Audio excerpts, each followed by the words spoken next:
കേരളം ഏത് രംഗത്തും മുന്നേറാൻ പാടില്ലെന്ന സമീപനത്തിന്റെ ഭാഗമായാണ് കേന്ദ്ര സർക്കാർ കേരളത്തിനുള്ള വിഹിതം വെട്ടിക്കുറയ്ക്കുന്നതെന്ന് കെ.ഡി. പ്രസേനൻ എം.എൽ.എ.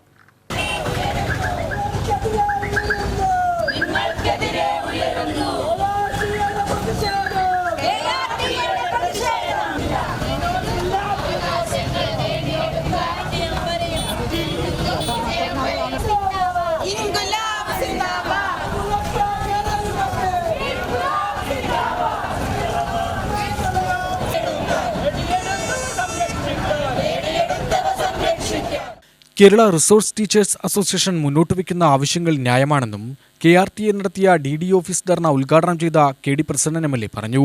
സാമ്പത്തിക ഞെരുക്കത്തിനിടയിലും കേരളം വിവിധ മേഖലകളിൽ വളർച്ചയിലാണ്. മുൻപെങ്ങുമില്ലാത്ത വിധം വിദ്യാഭ്യാസ മേഖലയിൽ നിരവധി പദ്ധതികൾ നടപ്പിലാക്കി. ഇതിന്റെ ഭാഗമായി പൊതുവിദ്യാഭ്യാസ രംഗം ശക്തി പ്രാപിച്ചു. എന്നാൽ SSA ഫണ്ട്, ഉച്ചഭക്ഷണ ഫണ്ട് എന്നിവയെല്ലാം കേന്ദ്രം വെട്ടിക്കുറയ്ക്കുകയും ഇല്ലാതാക്കുകയും ചെയ്തെന്നും കെ.ഡി. പ്രസേനൻ എം.എൽ.എ. പറഞ്ഞു. നിങ്ങളുടെ ഇത്ര വിപുലമായ ആവശ്യങ്ങൾ, ജീവത്തായ പ്രശ്നങ്ങൾ സഭയുടെ ശ്രദ്ധയിലേക്ക് കൊണ്ടുവരിക എന്നത് അസാധ്യമാണ്.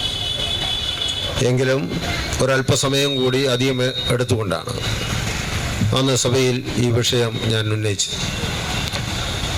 അതുമായി ബന്ധപ്പെട്ട് മന്ത്രി മറുപടി രേഖപ്പെടുത്തുമ്പോൾ അദ്ദേഹം അവസാനമായി പറഞ്ഞു വെച്ചത് ഈ വിഷയം വളരെ ജനുവിനാണ്.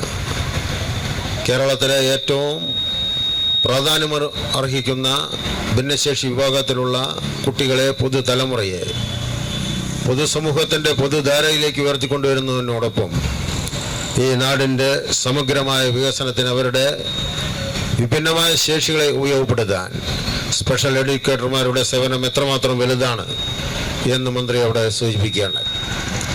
അതിൻ്റെ എല്ലാം ഭാഗമായി ഇവിടെ കേരളീയ സമൂഹം അംഗീകരിച്ച ഗാദർ കമ്മിറ്റി റിപ്പോർട്ട്, കമ്മീഷന്റെ റിപ്പോർട്ട് ഉൾപ്പെടെയുള്ള കാര്യങ്ങളെ അവലംബിച്ചുകൊണ്ട് കേരള ധനവകുപ്പ് ഇതുമായി ബന്ധപ്പെട്ടുകൊണ്ടുള്ള പരിശോധനയിലാണ് ഇപ്പോൾ ഏർപ്പെട്ടു വരുന്നതെന്നും ധനവകുപ്പിൻ്റെ അംഗീകാരം ലഭിക്കുന്ന മുറയ്ക്ക് സഭയിൽ ഉന്നയിക്കപ്പെട്ട സ്പെഷ്യൽ എഡ്യൂക്കേറ്ററുമായി ബന്ധപ്പെട്ട് ഉന്നയിക്കപ്പെട്ട ഇന്നിവിടെ നമ്മൾ പ്രതിപാദിക്കുന്ന പല വിഷയങ്ങളും ഉൾപ്പെടെ ഉള്ളതിന് പരിഹാരം കണ്ടെത്താൻ വേണ്ടി കഴിയും എന്നാണ് അദ്ദേഹം അവിടെ സൂചിപ്പിച്ചത്.